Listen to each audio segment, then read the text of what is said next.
We are told that democracy is the only way forward, the ideal system, the gold standard. But what if that gold doesn't shine for everyone? What if in some countries democracy doesn't deliver the basics? Security, dignity, opportunity, and instead becomes a gateway to endless instability. Today, we look at one of the most radical political experiments unfolding right now in West Africa.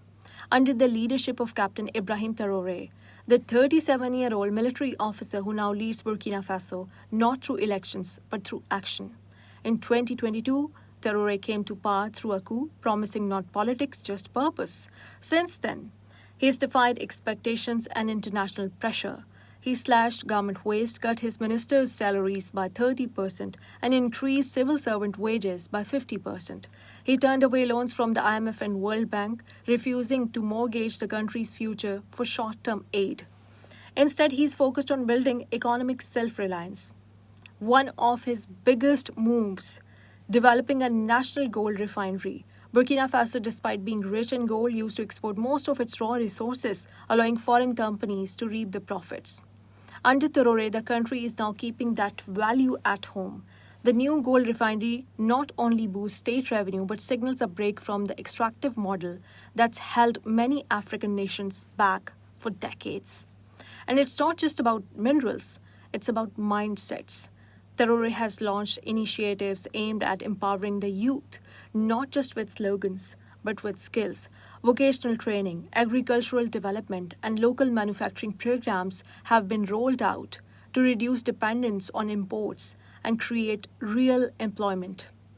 His cultural policy also promotes Pan-African pride, reclaiming historical icons like Thomas Sankara, reviving arts festivals, and pushing back against the erasure of African identity.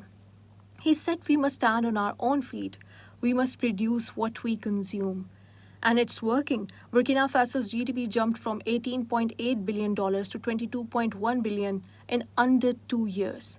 Meanwhile, on the security front, he has restructured the military, mobilized citizen militias, and taken back land from the extremist groups.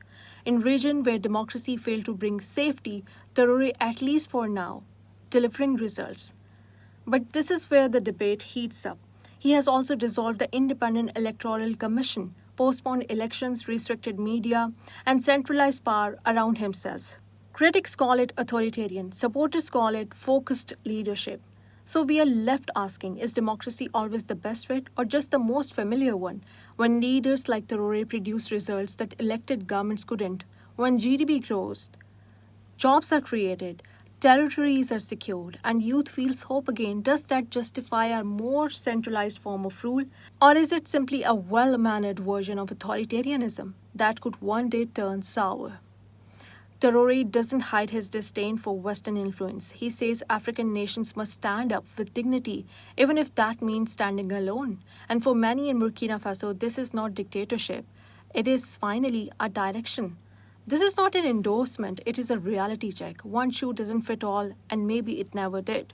So here's the real question. In countries where democracy has failed to serve its people, is a bold-focused, sometimes hard-handed leader like Traoré a better option or a dangerous illusion?